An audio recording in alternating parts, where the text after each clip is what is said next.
Hi, everybody.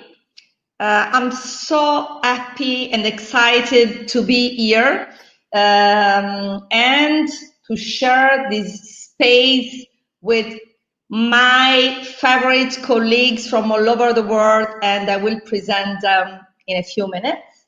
First of all, I will say something about myself. I'm Roberta Pallerulo. I'm an executive team coach, and I live in Italy.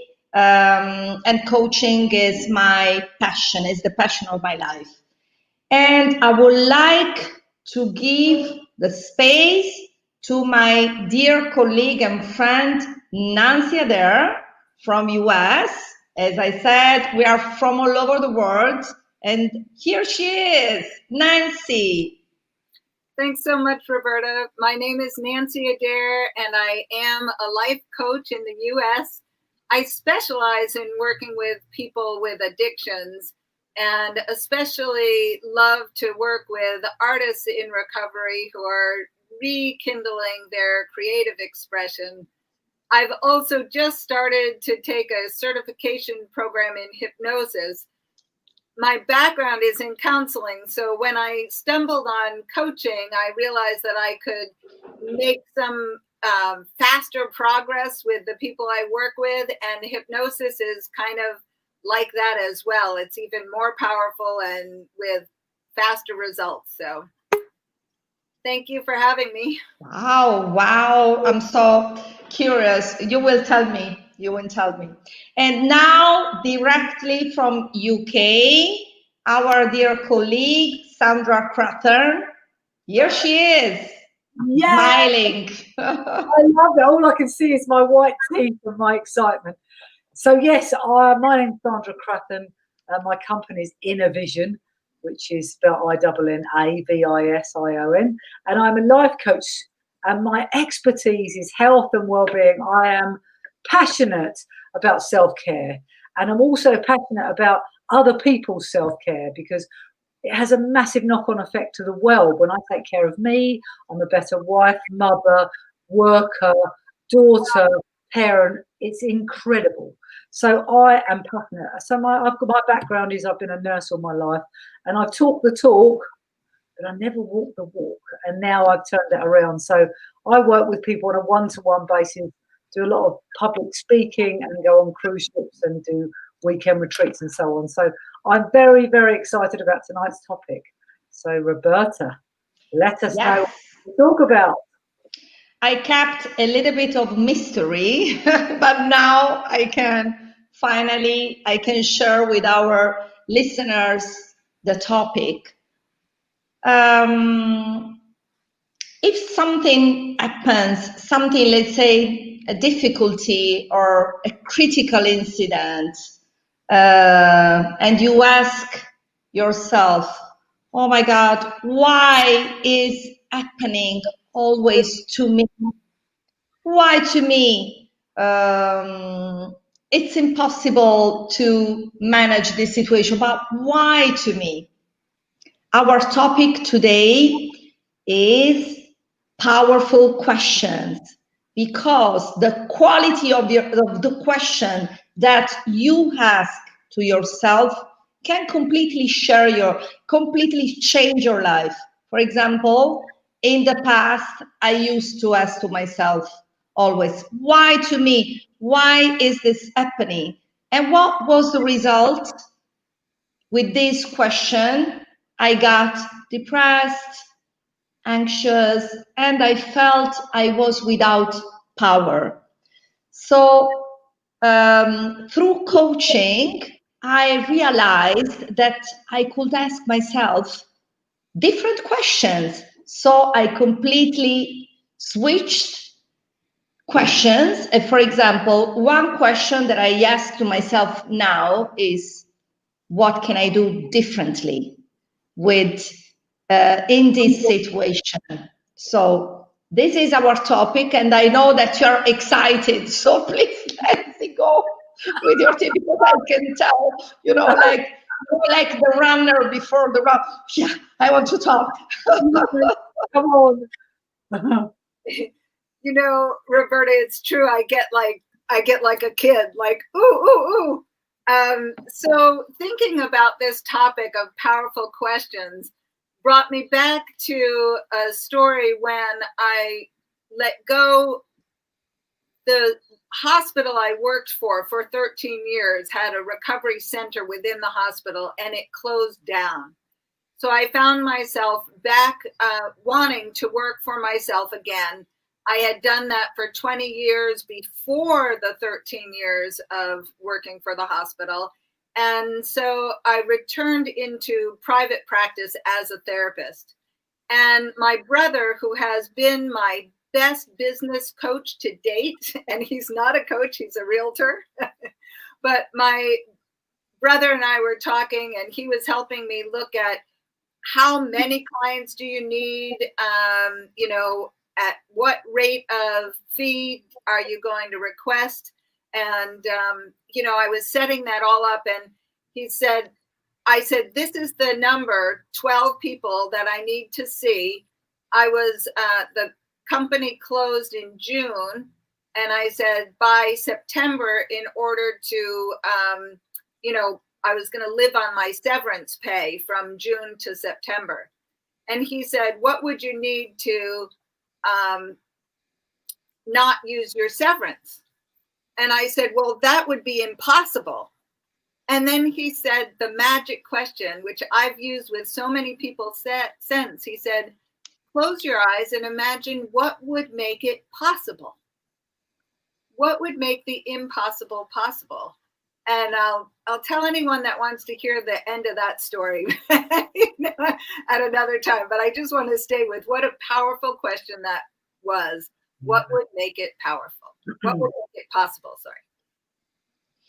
Thank you, Nancy. I have goosebumps listening to your story. Yes, this is also one of, but I love all powerful questions. And now I'm curious to listen to Sandra. I know that she also wants to say something. I can see her. Thank you for what you both shared. Fantastic. And I think my husband often says to me, when I talk to people, he said, God almighty, you keep asking all these questions, Sandra. You know, mind-blowing business, question after question. And I think it's because of my nursing background. You know, we had to find out things quickly. So I had to make sure they were not just any old questions. They were the right questions that were powerful. So I got information from people. So I'd had a lot of long standing with that. But what I think is important is the questions that we're asking yourself, like you shared. Now, I had an incident. I've just come back from Turkey a few days ago. And my husband and I went out there and we were going to go walking. And, you know, you have all these expectations of what you're going to do. And I've been practicing a lot of really powerful questioning to myself over the last many years. So I think I'm getting quite expert at it, not just talking about it, I actually do it.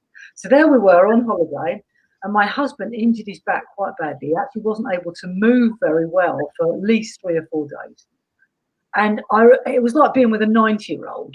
And I was like, well, hold on a minute. You know, we're supposed to be going for walks and this and that and the other. And I remember one day noticing that negative talk. And I remembered saying to myself, okay, Sandra, what choices have you got?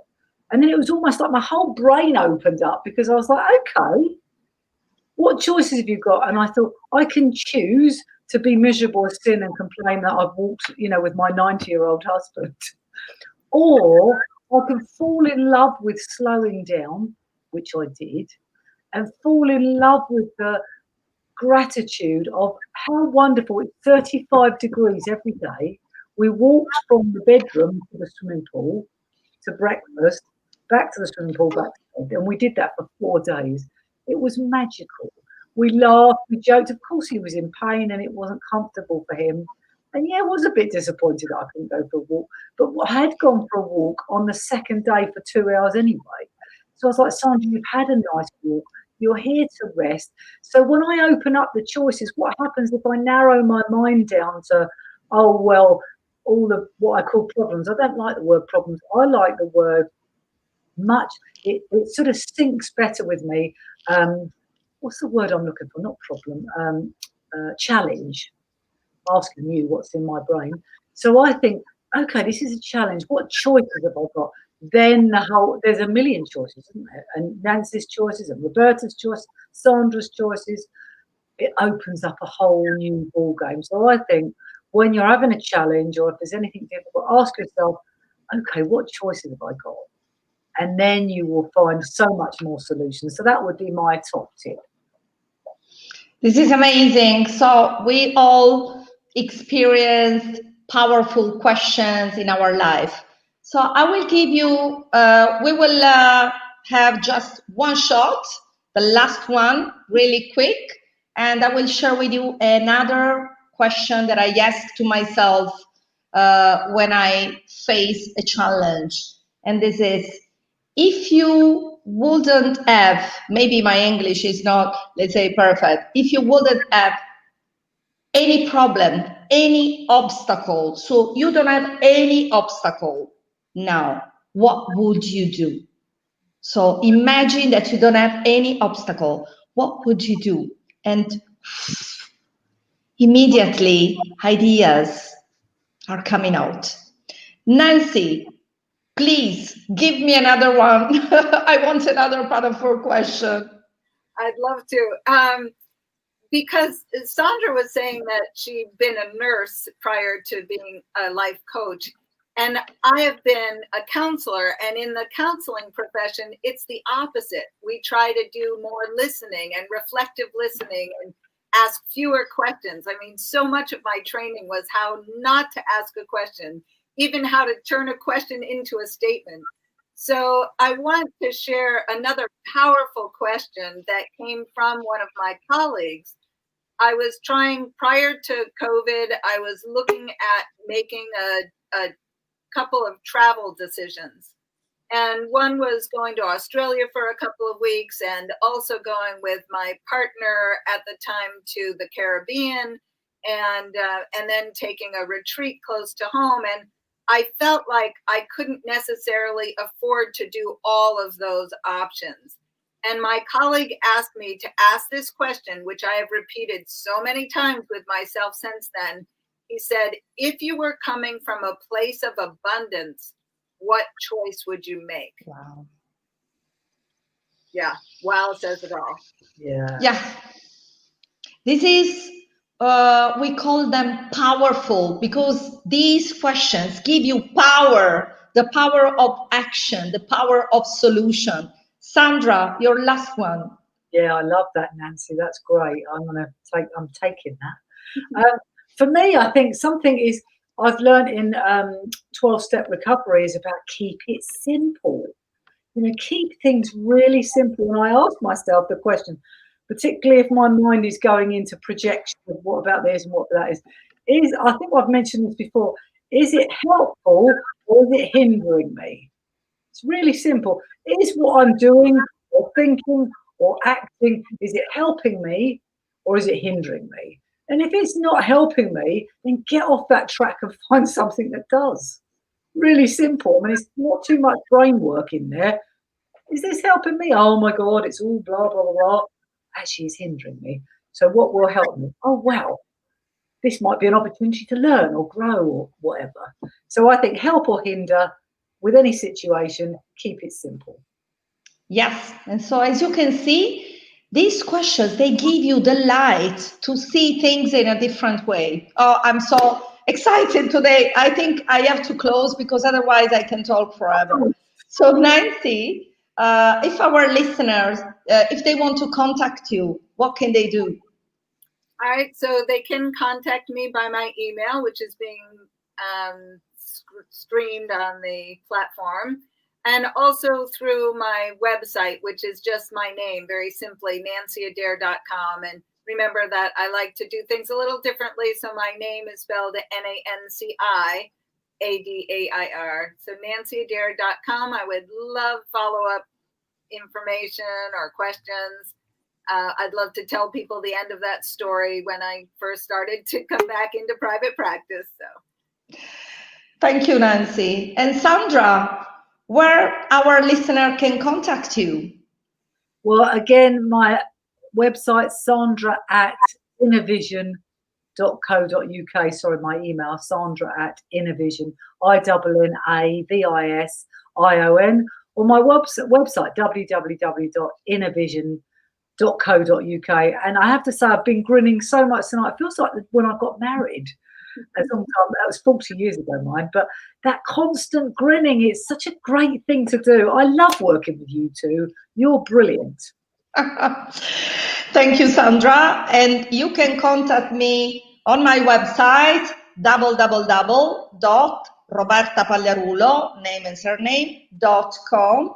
And yes, I love to work with you ladies, and see you soon with another amazing topic. Terrific. Goodbye, all. Bye-bye. See you soon.